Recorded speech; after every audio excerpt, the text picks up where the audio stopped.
kita rindu, haus, maka kita akan memperoleh pengenalan demi pengenalan. Itu rindu Tuhan bagi kita. Sama seperti seorang anak jikalau dari lahirnya ada pernah jemaat kita melahirkan, dan jemaat kita juga yang lahir 1, berapa itu Bu Susan? 1,2. Saya menyaksikan. Tapi kalau sampai 20 tahun 1,2 kilo, sehat nggak? Tidak kan Bapak Ibu? Demikian juga kerinduan Tuhan bagi kita umatnya. Pengenalan Tuhan itu harus bertumbuh, bertambah dari waktu ke waktu. Itu rindu Tuhan bagi kita. Sepakat? Itu sebabnya diutus Roh-Nya mewahyukan kebenaran firman itu, sehingga pengenalan kita akan Allah semakin bertambah dari waktu ke waktu. Maka kita datang ke gereja Bapak Ibu, jangan sampai kita datang melihat siapa yang ikut pagi, siapa yang WRI, apa kelebihan dia ya. Jangan Bapak Ibu. Ya, kita akan rugi. Tapi ketika kita haus, keberhasilan mahkota pun diletakkan di luar sana, sehingga kita akan mendapat pembaharuan dari waktu ke waktu. Beda dia. Kalau di dalam dunia, semakin kita diberkati dengan ilmu, banyak pangkatnya, dia semakin dihormati. Beda lagi kepada Tuhan. Semakin kita bawa pangkat itu, susah kita menerima Tuhan. Sebab itu di hadapan Tuhan kita sama, harus mengosongkan diri, baru dia dapat tempat. Itu saya alami. Mari Bapak Ibu, setiap kita kiranya kita boleh mengalami satu perubahan pola pikir yang diubahkan oleh Tuhan, sehingga semakin bertambah dan bertambah kasih kita kepada Tuhan.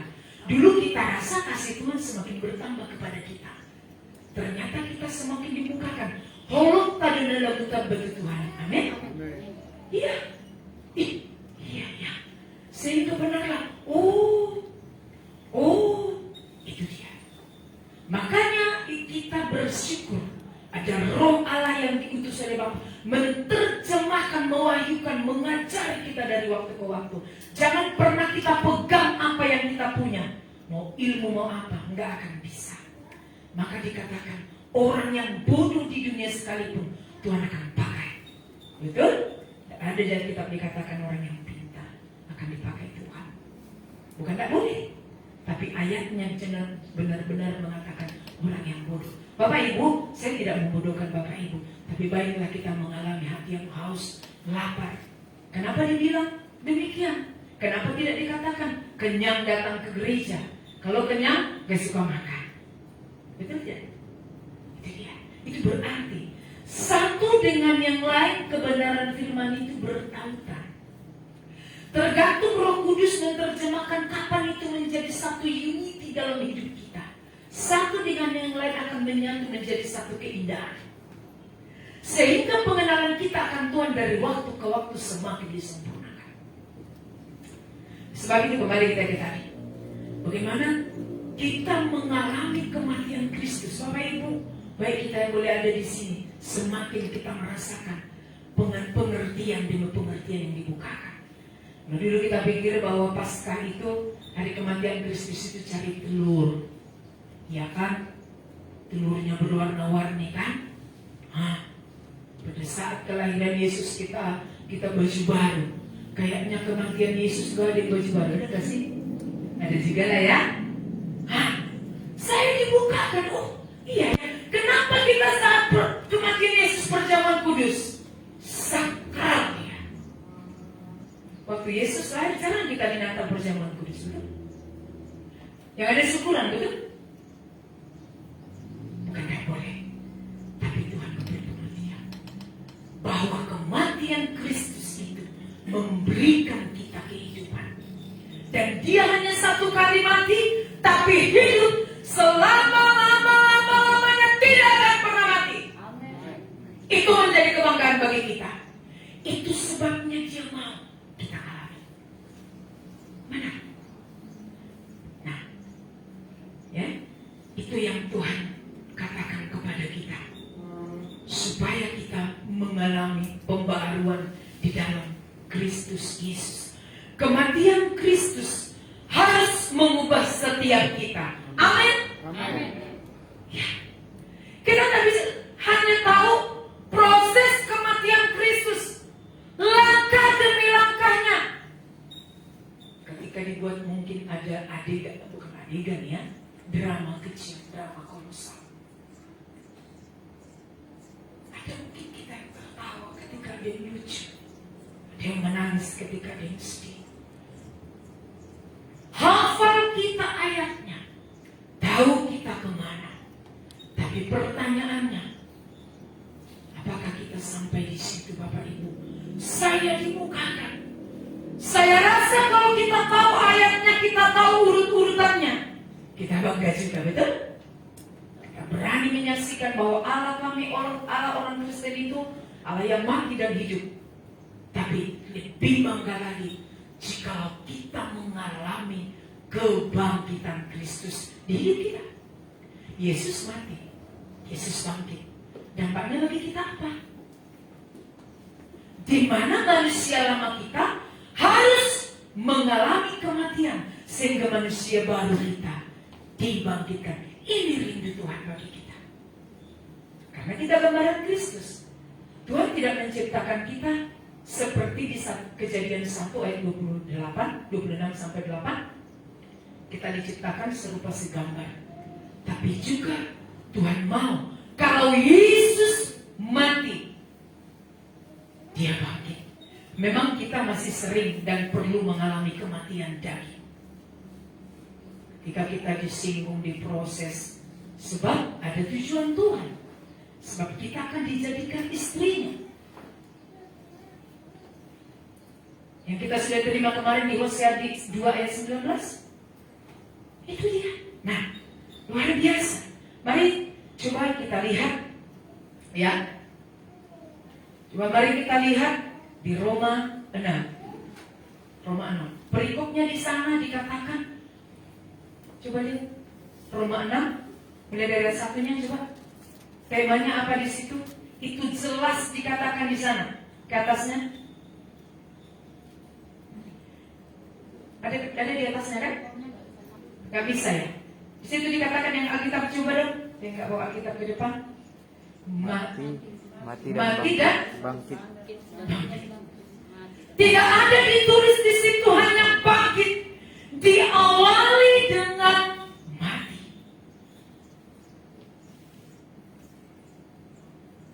Bapak Ibu saudara kasih Tuhan. Tadi pun di ibadah sesama diberkati Tuhan. Setiap kita rata-rata menghindari kematian. Kita berjuang berobat seperti Bapak demam dia tadi. Untuk menghindari kematian. Kita menghindari kan? Tapi di sini dikatakan mati dan apa tadi? Mati dan bangkit.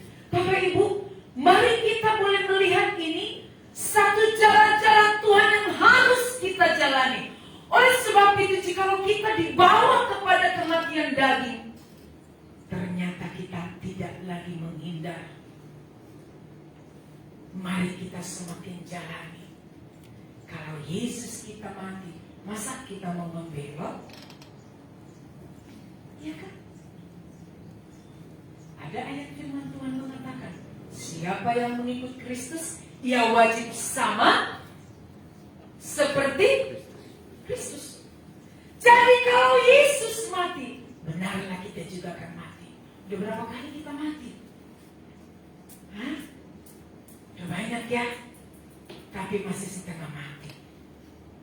Ya kan? 3/4 mati sudah ada. Saya sangat diberkati waktu kesaksian Pak Saragi. Waktu itu kan Pak? Waktu itu Bapak mau mati kan?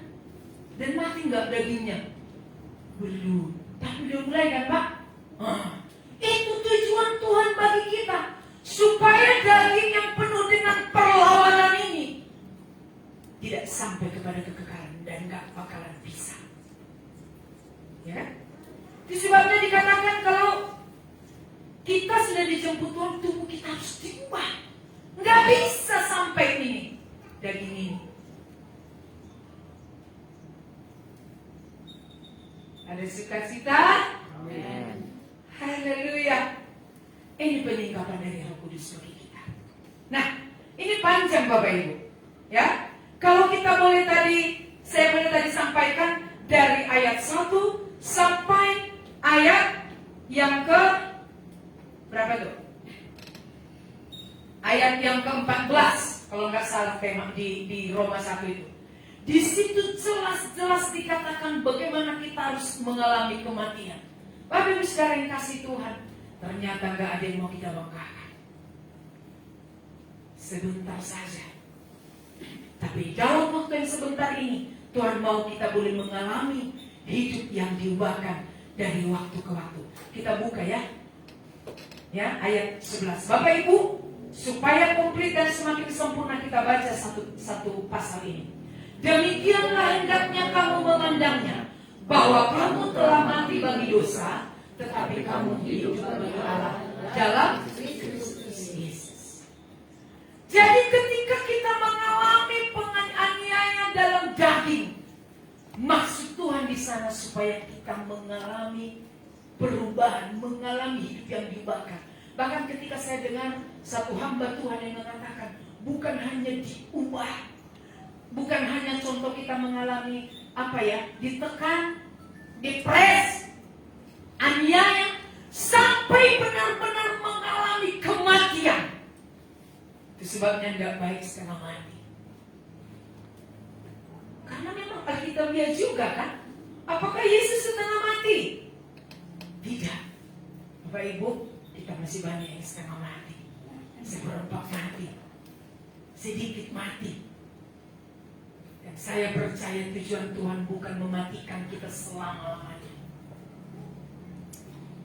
Bahkan jikalaupun kita mati, Yesus sanggup membangkitkan.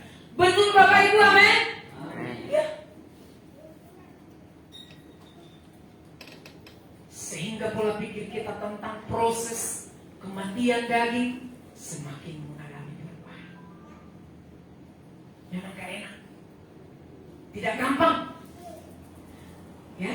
Tapi di sini dikatakan demikianlah hendaknya kamu memandangnya, bahwa saya telah mati bagi dosa.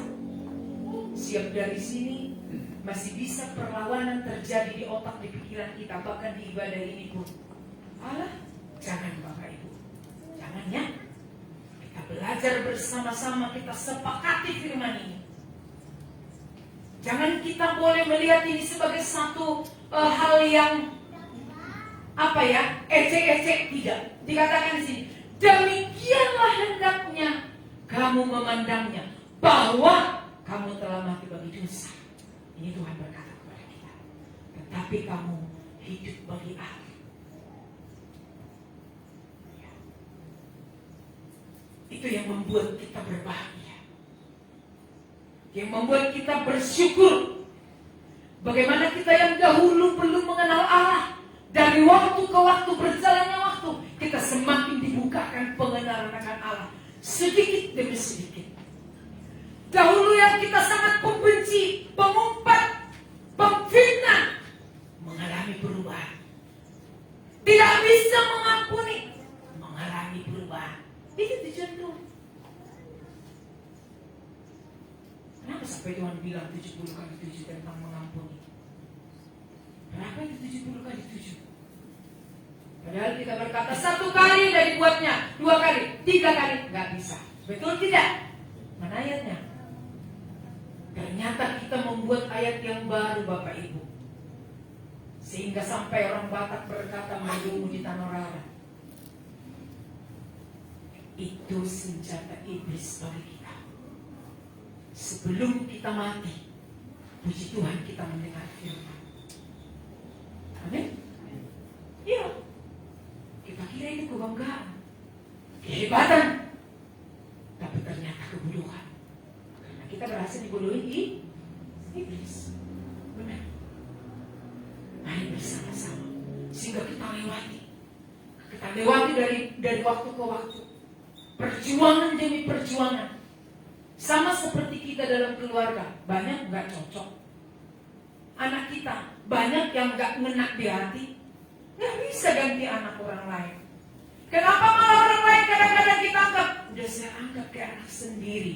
Berarti lebih tinggi grade-nya mana? Anak sendiri. Sudah saya anggap dia seperti bapak sendiri. Mana lebih tinggi? Bapak kandung atau bapak menganggap? Menjadikan orang seperti bapaknya. Beda kan Bapak Ibu? Nah, oleh sebab itu Tuhan berkata kepada kita, Tuhan memberikan kita firman-Nya supaya kita mengalami mati di dalam dosa manusia lama kita juga mati. Tapi tujuan Tuhan supaya kita mengalami kehidupan di dalam Kristus. Amin Bapak Ibu. Amin. Ya. Jadi apa dampaknya kebangkitan Kristus di hidup kita? Dan ini sungguh disampaikan. Ketika kita mengalami kematian, maka kita akan mengalami kebangkitan bersama Kristus. Ada firman Tuhan mengatakan seperti ini. Bawalah kematian Kristus kemanapun kau pergi. Dan bawalah kematian sehingga kita membawa juga kehidupan Kristus kemanapun kita pergi. Itu. Ya. Nah, betapa kasih Tuhan luar biasa di dalam kehidupan kita. Betapa kasih Tuhan luar biasa di hidup kita. Itu yang Tuhan mau. Supaya perjalanan yang Yesus alami, padang gurun yang Yesus alami, hujatan yang Yesus alami, pukulan, hinaan, apalagi yang Yesus alami.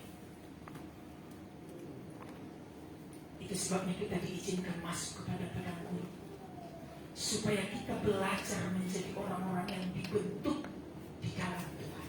Bapak Ibu, karena Yesus kan maka kita bisa melakukan.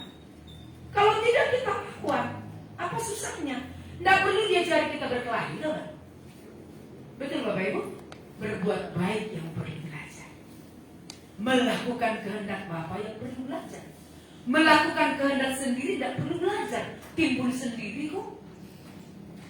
Nah, itu sebabnya kita datang belajar kepada Tuhan dari waktu ke waktu. Ya, nah, ya, coba mari kita lihat Roma 6 ayat 5. Agak mundur ya. Sebab jika kita baca 3-2 ya. Sebab jika kita telah menjadi satu dengan apa yang sama dengan kematiannya, kita juga akan menjadi satu dengan apa yang sama dengan kematiannya. Kematian dan kebangkitan dia bersama-sama. Nah, oleh sebab itu kita sebagai umat pilihan Tuhan, kita sebagai umatnya, tidak bisa kita hanya memilih kehidupan. Sebabnya kita dibentuk di tempat kita kepengen ke surga, tapi bisa nggak karena keinginan kita sampai ke sana? Tidak bisa. Itu sebabnya kita dididik, dibenturkan kadang-kadang supaya keras kepala kita ini jadi lembut. Tapi bagaimana kepala mulai lembek ya? Tapi bukan secara ini ya, secara pengertian yang demikian. Sampai hidup kita mengalami hidup yang diubahkan. Dikatakan begini, sebab jika kita telah menjadi satu loh, menjadi satu dengan apa yang sama dengan kematiannya, kita juga akan menjadi satu dengan apa yang sama dengan kemungkinannya. Firman ini menjamin, jikalau kita satu dengan kematian Kristus loh, bukan kematian pribadi. Nah, oleh sebab itu tidak bisa kita buat kita menjadi ukuran. Udah habis kesabaranku. Tidak bisa. Sebab yang menjadi kompas, yang menjadi standar adalah siapa Bapak Ibu? Itu Tuhan. Oleh sebab itu mari kita sangat berbahagia menjadi pengikut Kristus. Iya. Saya diberkati Tuhan dengan satu statement seperti ini. Bagaimana jikalau kita tidak bisa mengampuni orang lain? Ternyata kita di dalam kita Yesus harus diawali dengan kematian sampai dia mengalami kebangkitan. Maka itulah yang membuat kita bisa melepaskan pengampunan kepada siapapun. Betul Bapak Ibu? Mau kita tulisi semua tembok ini mengampuni, gak akan mampu kita melakukannya jikalau Yesus tidak ada di dalam kita. Sebab hanya Yesuslah yang memberikan kita kemampuan untuk melakukan pengampunan itu. Betul Bapak Ibu? Tulisan tidak akan mampu. Oleh sebab itu saya juga jadi diberkati. Oh iya ya, di rumah kita kan kadang kita buat tulisan-tulisan, tapi nggak sama. Harus kita yang mengalaminya. Tulisan di dinding itu nggak bisa mengubah kita. Harus kita terima Yesus dan tinggal diam di dalam. Yesus tinggal di dalam kita, menjadi Tuhan, Raja, mengajari kita setiap waktu. Amin Bapak Ibu. Tidak akan pernah kita menjadi orang yang kecewa mengikut Kristus. Tapi sebaliknya kita akan semakin bangga menjadi pengikut Kristus. Dan bukan hanya kita yang bangga Bapak Ibu, Yesus pun bangga menjadikan kita anaknya. Bukankah itu yang dia katakan pada iblis? Boleh kamu keliling, boleh zaman tubuh Ayub, tapi tidak boleh mengambil nyawa. Tuhan pegang. Tapi saudara kasih Tuhan, kemarin hari Jumat kita disampaikan tentang Wahyu 12 ayat 10. Iblis mendakwa Tuhan. Iya kan? Lihat anakmu, dia hanya melayani, dia hanya di mimbar. Lihat umatmu, itu hanya di gereja atau yang lain. Apa ya kita omongin? Ya, juga kita didakwa. Lihat, kau ditinggalkan Tuhan, kau udah melayani berapa tahun, doamu gak dijawab kan? Gak ada Tuhan itu. Saya diberkati dengan dua itu. Wow, itu penyingkapan Bapak Ibu. Nah, jika kita tidak konsentrasi mendengar, hilang semuanya. Ternyata disitulah kita dapat. Maka dikatakan khotbah di dalam khotbah. Bapak Ibu sekalian kasih Tuhan, mari jangan kita beri peluang kembali lagi kepada iblis. Di mana saat khotbah, saat kita di ibadah, hanya berapa jam pikiran kita kemana lewat pegang handphone, itu sedang merugikan kita. Dan iblis bertepuk tangan, dia di belakang, di samping, di kiri kanan. Yes, pergi aja ke gereja, yang penting tidak berubah. Yesus berkata kepada kita, sering saya sampaikan ini, Roma 12 ayat 2, berubah. Tapi Bapak Ibu, mari kita yang mengerti, kematian Kristus adalah membuat kita mengalami perubahan. Itu yang Tuhan rindukan. Amin Bapak Ibu. Amin. Sehingga kematian kita tidak menjadi kematian yang sia-sia. Soal umur itu dalam kedaulatan Tuhan. Betul? Ya. Saya kadang merenung kalau lihat Bapak. Tapi saya percaya jangankan Bapak, saya juga akan pulang kok. Kita semua, betul Bapak Ibu? Nggak ada bagi kita hak untuk menghakimi. Saya sangat bertempelah, iya Tuhan. Saya merasakan ada dua.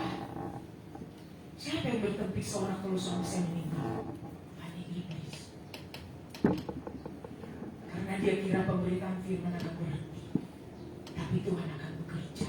Oleh sebab itu Bapak Ibu, saya terus berkata, jadilah kuat Bapak Ibu. Mari kita saling menguatkan satu dengan yang lain. Amin. Benar loh, jamut tidak isom. Saya merenung Tuhan, keberhasilan saya apa sih? Bukan Ibu Gembala. Saya bilang sama anak-anak, nah, kalian bertiga udah besar-besar. Tapi bukan hanya berhasil melahirkan secara jasmani, sampai melahirkan menjadi pengikut Kristus. Itu keberhasilan kita. Kita juga. Amin Bapak Ibu. Jadi kita sudah dirombak oleh Tuhan dari pikiran kita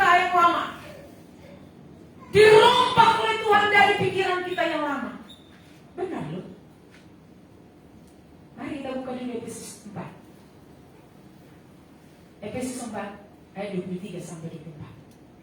Nanti kita akan kembali ayat ini. Supaya kamu dibaharui dalam roh dan lagi supaya kamu dibaharui di dalam roh dan pikiranmu. Sekali lagi Bapak Ibu, tiga dua bersama kita. Supaya kamu dibaharui dalam roh dan pikiran kamu. Supaya saya dibaharui di dalam roh dan pikiran saya. Ayat 24. Dan mengenakan manusia baru yang telah diciptakan menurut kehendak Allah di dalam kebenaran dan kekudusan yang sesungguhnya. Jadi nggak berlaku bagi Tuhan pikiran kita jikalau belum diubahkan. Bapak Ibu, memang kita menjadi manusia yang aneh di dalam Tuhan. Harus berubah. Kalau yang aneh itu sebetulnya tidak berubah. Itu statement saya kan. Orang mungkin melihat kita, oh iya ya, kok dia jadi cengeng, gampang nangis. Saat Tuhan menjamah hati kita, kita menjadi gampang disentuh oleh jamahan Tuhan yang membuat kita nangis. Betul nggak Ibu Susan? Itu apa Ibu nangis-nangis di depan ini? Bukan supaya semakin tambah kasih Bapak kan Pak, tapi karena kita mengalami jamahan Tuhan. Kenapa kita bisa menangis? Tapi bukan air mata tangisan kita itu menjadi tanda, tapi sebagai satu apa ya? Katakanlah melengkapi. Iya kan? Ada orang mau nangis aja susah air matanya keluar. Ada nggak? Mungkin meninggiin air gitu ya. Tapi saat kita di hadapan Tuhan nggak tahu ya. Tapi bukan jadi pening loh. Mertua saya dulu katakan gini, kadang ngobrol langsung dipanggil Tuhan, ngobrol lama gitu. Wah, dulu saya najulu mulu tanisau pantang. Itu aja kan? Kalau saya dulu menangis pantang. Tapi ketika dia sharing kami sharing bertiga dengan Bapak, kadang dengan Bapak berdua dia, saya nangis senang, lu enak saya katanya. Itulah di dalam Tuhan. Jadi bukan karena cengeng atau sia-sia, Tuhan ubah kita. Ya, dari sejugal hukum menjadi lembut hati. Betul. Ya, saya nggak mengatakan, oh saya susah nangis berarti. Jangan ya, jangan tuduh Bapak Ibu diri kita. Tapi firman itu mengatakan supaya kita mengalami pembaharuan dalam roh dan pikiran kita. Bapak Ibu, di pikiran kita ini banyak schedule, betul nggak? Banyak kan? Nah, pokoknya rambutku, bajuku dengan tasku dengan sepatuku nggak sama. Ayo pikiran. Padahal di dalam Tuhan cukup katanya. Contoh saja. Banyak lagi yang lain. Bapak Ibu Saudara yang kasih Tuhan, dari hal itu pun kita harus belajar mengalami kematian. Ada puji Tuhan, tidak ada tetap puji Tuhan. Jadi Bapak Ibu, kalau yang luar ini kita susah menyinkronkan, yang luar ini susah kita sinkronkan, apalagi di dalam lebih susah lagi. Betul tidak? Iya. Iya. Yang kelihatan ini sebentar dan mudah dibentuk. Tapi kalau yang di dalam gampang. Tetapi Tuhan tidak kesusahan mengubahnya. Kemanapun Tuhan kita tidak kehabisan cara. Seandainya kita bisa masuk ke lubang semut besar apa kecil Bapak Ibu? Kecil. Tapi dari situ pun dia bisa mengeluarkan kita. Turut ikan dikeluarkan Tuhan Yunus tuh. Nah, jadi lebih baik kita boleh menjadi penurut Kristus. Ada di firman Tuhan. Jadilah penurut Kristus. Mari kita mulai. Hal-hal kecil yang kelihatan ini kita sinkronkan. Jadi di sini yang susah, yang di dalam pikiran kita kelihatan nggak Bapak Ibu? Tidak, itu yang susah. Kalau yang di luar ini kelihatan lebih mudah. Nah, tapi kalau yang kelihatan nggak susah, apalagi yang tidak kelihatan. Nah, oleh sebab itu mari Bapak Ibu ayat 23 coba kita baca sekali lagi. Ya, ini tujuan Tuhan bagi kita. Supaya kamu dibaharui di dalam roh dan pikiranmu. 24. Ya. Dan mengenakan manusia baru. perubahan yang kita alami dalam roh dan pikiran, agar kita mengenakan manusia baru. Manusia baru di mana dijual itu? Tidak ada Bapak selain dalam Kristus Yesus. Maka tidak seorang pun yang bisa mengubah kita. Suami saya nggak bisa mengubah saya. Saya pun tidak bisa mengubahnya. Demikian kita semua. Hanya Yesus sang pengubah itu yang bisa mengubah kita. Bagaimana caranya?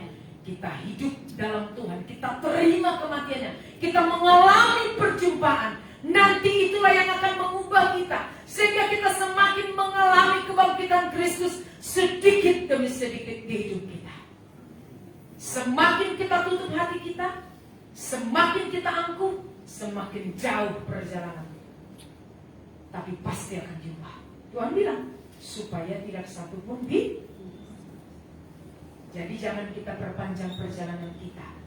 Lebih bagus kita mengikutinya. Ya Tuhan, juga rukun doanya, raya jari Tuhan, gitu kita mau. Amin Bapak Ibu? Iya, saya percaya nggak akan ada yang menore-nore dirinya dengan tato kalau sadar itu. Saya pernah di Jodoh ya, pasar Jodoh, ada seorang perempuan kecil dia, banyak tato di lehernya, di mananya, di kupingnya. Saya sampai gini, betul kaget saya. Dia ngobrol dengan penjualnya laki-laki. Lihatin begitu. Saya pun lihatin. Tapi bagaimana mereka berbicara? Si perempuan ini berbicara. Dia bilang gini, susah kalau dia dari tato mas. Nanti harus dilaser lagi. Itu pun gak sempurna. Dalam hati saya, bodoh apa itu? Ya enggak sih? Sebab itu Bapak Ibu Saudara yang kasih Tuhan. Kalau Tuhan berkata kepada kita, Bapa, ku persembahkan tubuhku satu dengan yang lain. Firman itu bertautan. Kita akan semakin bangga mengikut Tuhan. Amin. Iya. Tidak murahan. Coba bayangkan, untuk merusak tubuh aja buang duit, memperbaikinya buang duit, tapi nggak bakalan bisa seperti yang Yesus jadikan dari semula. Kalau karena kena luka, beda Bapak Ibu. Sebab itu ayo, mari kita alami firman itu sedikit demi sedikit. Amin. Nah, Tuhan katakan kepada kita, kita mengalami kematian Kristus. Ketika kita lihat film-film The Passion of Christ dicambuk, ya kan? Betapa ngerinya. Maka dikatakan benarlah kalau kita ada di situ, kita pun bisa menyalibkan dia. Ya kan? Terikut gitu. Tapi ketika kita belum menerima firman itu, ya Tuhan, Engkau Yesus mati bagiku. Engkau Yesus mati bagiku. Itu yang membuat kita mengalami terobosan, mengalami dampak, sehingga kita akan menjadi pribadi yang semakin mensyukuri mengenai Tuhan. Jadi oleh sebab itu Bapak Ibu, saya ceritakan itu. Sekalipun kita udah tonton, kita ikuti buat film-film di sini, apa sebatas itu? Tapi Tuhan mau kita mengalami pembaharuan di dalam Kristus sampai kita hidup kembali seperti yang dikatakan, menurut kehendak Allah di dalam kebenaran dan kekudusan yang sesungguhnya. Itu yang mau kita wariskan juga kepada anak-anak kita. Sebab itu hidup kita ini kita mengisi kebenaran firman Tuhan, kita wariskan kepada anak-anak kita. Kalau tidak salah di Amsal dikatakan, maka pada ketika besarnya nanti mereka tidak akan menyimpang. Kita ajarkan sehingga mereka tidak menyimpang dari Yesus. Menyimpang dari Yesus tidak ada kehidupan. Ya? Itu dia. Tapi saudara yang kasih Tuhan, mari kita boleh melihat masih banyak, saya percaya masih banyak manusia lama kita yang belum mengalami perubahan. Masih kan? Tuhan gak tuntut kita langsung sempurna bisa. Tapi Tuhan mau kita mengalami perubahan dari waktu ke waktu. Sebab memang gak bisa kita langsung sempurna. Tuhan tahu. Di Wahyu 3:8 dikatakan, aku tahu kekuatanmu tidak seberapa. Jadi kita gak mampu melakukan secara keseluruhan dalam waktu yang singkat. Tapi ketika kita terus dibahagi, maka kita akan semakin bisa. Setuju Bapak Ibu? Yang tadinya kita masih belum bisa melepaskan pengampunan, memberi, tadinya pelit, segala sesuatu apapun yang belum bisa kita lakukan di dalam Tuhan dibaharui. Itu sebabnya kita di gereja mata kita melek. Jangan sampai terlewat. Bapak Ibu yakin gak kalau kita di gereja dibina bubukan itu? Tidur. Ya, agar kita gak menerima firman itu. Padahal firman itu yang mengubah kita, betul? Mau berapa jam kita di gereja? Ada perubahan? Nggak ada. Tapi ketika kita terima firman itu, kalaupun kita beberapa lama di gereja, misalnya ada beberapa hal disampaikan kita ikuti. Jangan dibuat ayat-ayat baru Bapak Ibu, kalau gitu jangan lama-lamaan Bu. Jangan. Kenapa malu-malu kita teruskan? Kita ikuti. Iya. Jadi oleh sebab itu, ayo ini kita tepuk dulu jejak ini. Ini yang susah. Sebab itu mari kita terus mengalami Tuhan. Maka dikatakan di pikiran kita terjadi peperangan. Ini harus kita menangkan. Maka dikatakan tadi di ayat 23 itu, mengalami pembaruan di dalam roh dan pikiran. Ya. Sebab di sini yang akan bekerja. Ini senternya. Mau membunuh terjadi dulu di sini. Mau memberkati terjadi dulu di sini. Iya kan Bapak Ibu? Sebab itu mari kita berkati pikiran kita di sini. Kita berkati pikiran kita mengalami perubahan di dalam Kristus Yesus dari waktu ke waktu. Baik, kita lanjutkan Bapak Ibu. Sebab itu ketika kita mengalami kuasa kematian, disitulah maka kita akan mengalami kuasa kebangkitan. Semakin kita diberikan Tuhan kemampuan melakukan kehendak Bapa. Melakukan kehendak Bapa. Kenapa Daud berkata, jikalau Tuhan izinkan dia. Ya, apa firman Tuhan itu? Dia tidak menjamah kan? Dia tidak membalas kan? Ketika dia dikutuki oleh Simei kan? Kenapa dia berani?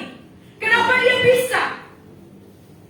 Karena dia hidup di dalam Tuhan. Saya kasih satu contoh ini. Bagaimana Daud? Coba kita lihat Kisah Rasul 13 ayat 22. Waktu itu ya, Saul disingkirkan. Nah, setelah Saul disingkirkan, Allah mengangkat Daud. Bapak Ibu, sudah banyak yang kita dengar tentang Daud, tapi bukan hanya sekedar tahu. Mari kita boleh melihat Tuhan, betapa sampai hati Tuhan. Dikatakan ini, mendapat Allah, ya dikatakan, kita ulang, kita baca. Setelah Saul disingkirkan, Allah mengangkat Daud menjadi raja mereka. Tentang Daud, Allah telah menyatakan, aku telah mendapat Daud bin Isai, seorang yang berkenan di hadapanku, di hatiku, dan melakukan segala kehendakku. Bapak Ibu, saya percaya semua kita suka ini. Tapi pertanyaannya, bagaimana supaya kita boleh didapati Tuhan seperti Daud berkenan? Ya? Ya? Ada lagi firman Tuhan yang lain. Tuhan mengatakan, kalau tidak salah kepada Nuh. Nuh melakukan pembangunan bahtera waktu itu tepat seperti yang diperintahkan oleh Tuhan. Bapak Ibu, di zaman ini kita susah untuk melakukan seperti itu. Karena apa? Kita banyak bersekutu dengan dunia. Dikit-dikit handphone, dikit-dikit handphone, media sosial, segala macam yang lain. Belum lagi sahabat-sahabat kita yang tidak membangun kerohanian kita. Mari kita perhatikan Bapak Ibu. Masukan-masukan apa yang kita terima, itu sangat mempengaruhi loh. penuhi pendengaran kita kepada Tuhan. Ya. Jadi oleh sebab itu ayo, mari kita boleh melihat bagaimana Daud ditemukan oleh Tuhan berkenan. Ya, berkenan. Berkenan. Bapak Ibu, saya menyampaikan, saya pun masih Tuhan. Ya, saya mau bertanya, siapa yang udah lewat? Saya percaya kita masih dalam proses, betul? Saya percaya juga anugerah Tuhan akan memampukan kita, asal kita mau. Ya. Di 1 Samuel 16 ayat 17 sampai 18 dikatakan begini, Tuhan menyertai Daud. Perjalanan kita ini Bapak Ibu masih panjang, betul? Masih panjang kan? Kecuali kita tahu nanti sore Tuhan datang menjemput kita.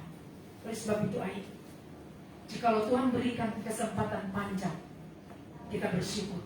Tapi kalau kita tidak mengambil satu sikap untuk terus mengalami perubahan demi perubahan, tidak bisa juga Bapak Ibu. Ya, jadi ayo, mari kita semua hari ini bersama dengan tubuh Kristus, kita boleh mengalami memperingati kebangkitan Kristus. Tapi bukan hanya memperingati, kita mengalami kebangkitan dalam kehidupan kita. Dimulai dari bapak-bapak, hamba-hambanya, sebagai suami, kita juga sebagai istri, anak-anak kita, mari bersama-sama. Ini keberhasilan kita. Betul? Jadi bukan pelayanan kita yang membuat kita bangga. Bapak Ibu, semakin lama kita melayani Tuhan, semakin mengasihi Tuhan kan? Semakin mengasihi Tuhan kan?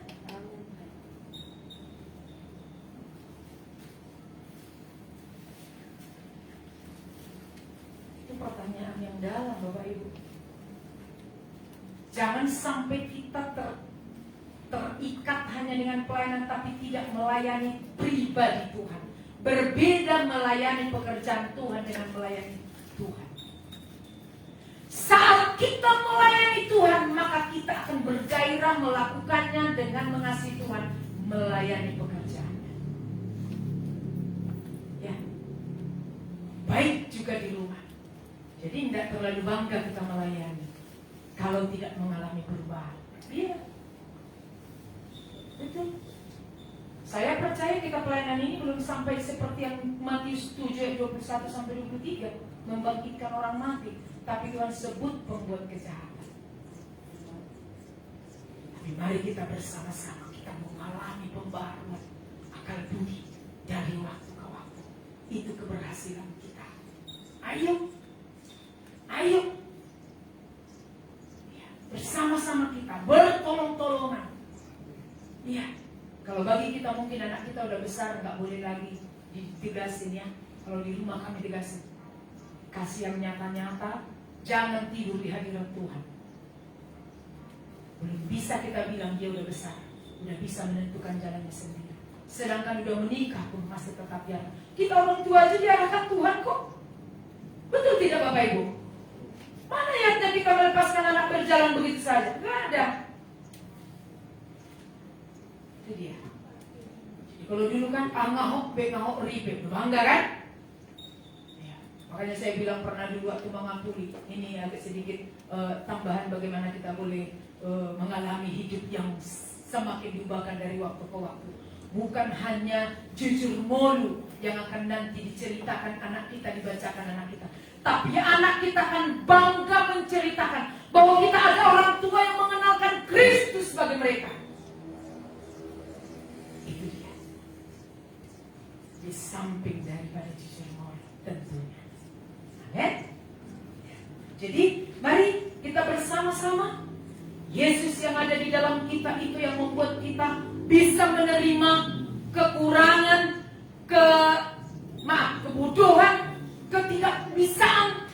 Kami pun di rumah, kadang saya bilang sama suami, iya Pak, tapi kalau tetap ketika mendidik anak gitu ya, Papi udah bilang kok gak ngerti-ngerti.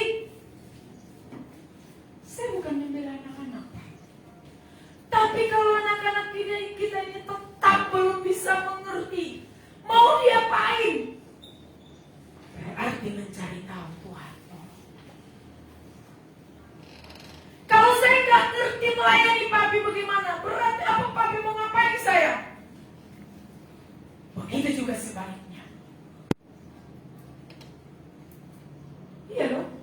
Kristen nggak ngerti-ngerti gitu ya. Orang bilang, udah. Tapi ternyata kalau kita tetap tidak bisa, maka disitulah kita berkata, tolong aku Tuhan, mampukan aku Tuhan. Dan saya percaya tidak ada yang tidak bisa.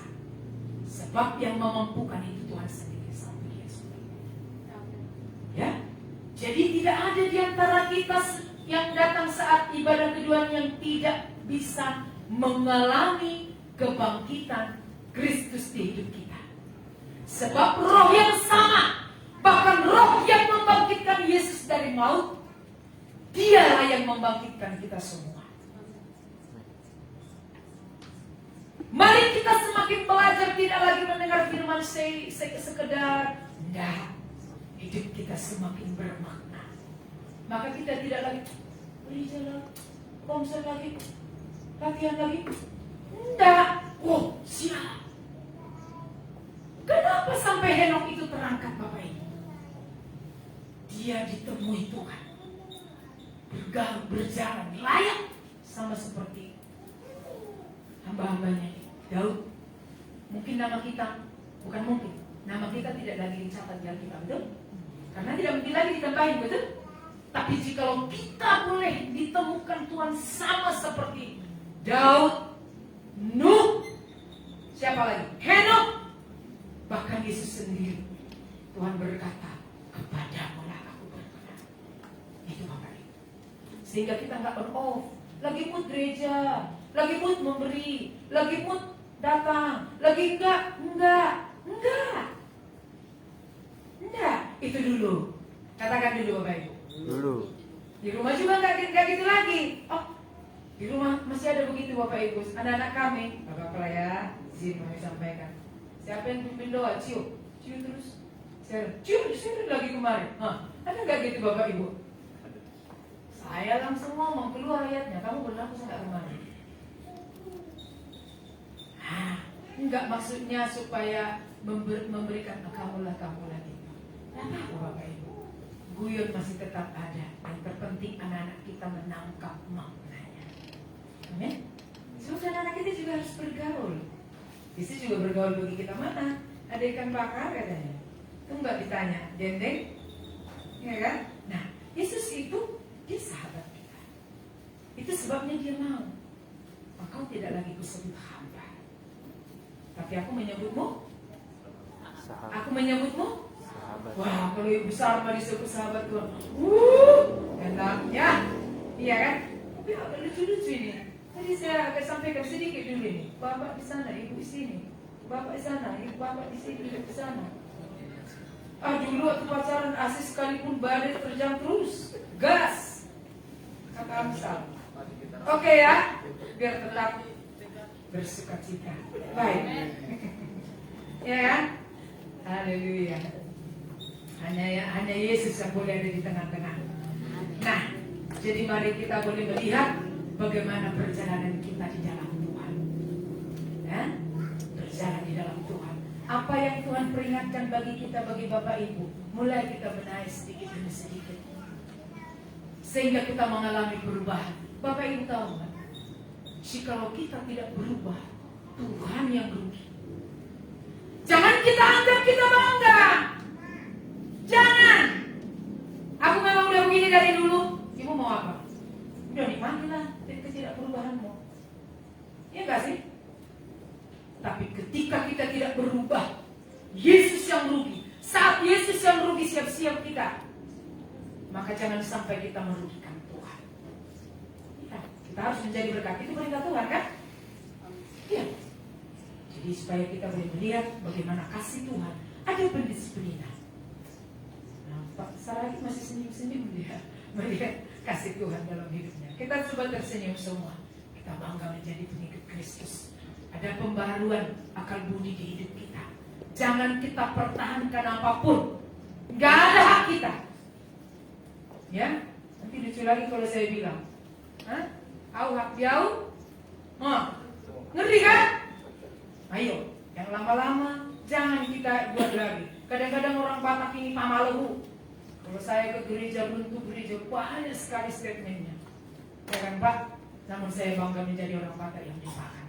Kita semua bangga menjadi orang Bapak yang diubahkan. Sehingga kita berdiri bersama-sama. Haleluya.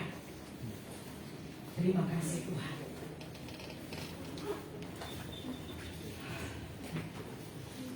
Di Hosea 2 ayat 19 dikatakan Tuhan akan menjadikan kita. Terakhir buka dulu Hosea 2 ayat 19. Kita baca bersama-sama 3-2 ya. Aku akan menjadikan engkau istriku untuk selama-lamanya, dan aku akan menjadikan engkau istriku dalam keadilan dan kebenaran, dalam kasih setia dan kasih sayang. Tidak ada berbicara di sini manusia lama kita. Tuhan bawa kita, Tuhan jadikan kita istrinya. Dia mempelai pria, kita mempelai wanita. Kita bersyukur untuk setiap kebenaran firman Tuhan yang kita terima. Haleluya. Saya bangga ada orang kampung kami seperti melihat orang tua saya. Saya bersyukur kita semua akan dipakai oleh Tuhan. Tuhan yang dimuliakan. Haleluya. Makasih Tuhan. Kau sungguh baik bagi kami. Kau sangat baik bagi kami. Mari kita bawa pujian ini, ku cinta Kau. Ku cinta Kau. Ku cinta Kau. Dalam aku merawat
Terima kasih buat firman-Mu Tuhan untuk mengingatkan kami supaya kami berubah hari demi hari sampai waktunya Tuhan dapati kami tidak bercacat celah. Terima kasih Bapa, terima kasih buat semua anugerah dalam hal perubahan hidup kami juga. Kami perlu Kau Tuhan. Terlebih Roh Kudus tolong kami. Kami perlu Roh Kudus menolong kami berubah seperti Tuhan mau. Terima kasih Bapak. Terima kasih Yesus. Saudara-saudaraku, sebelum kita kembali ke rumah, mari kita angkat tangan kita terima kepada Tuhan. Kasih karunia anugerah dari Allah Bapa dan anaknya Yesus Kristus dan kuat kuasa Roh Kudus menolong kita, memampukan kita untuk hidup benar di hadapan Tuhan sampai Tuhan datang kembali untuk menjemput kita yang percaya. Haleluya, kita yang percaya sama-sama katakan amin. Haleluya, selamat hari Minggu, selamat hari kebangkitan. Ada pengumuman Pak? Ya, bangkit komsel hari Jumat. Jadi kita masing-masing di komsel masing-masing. Tuhan Yesus memberkati.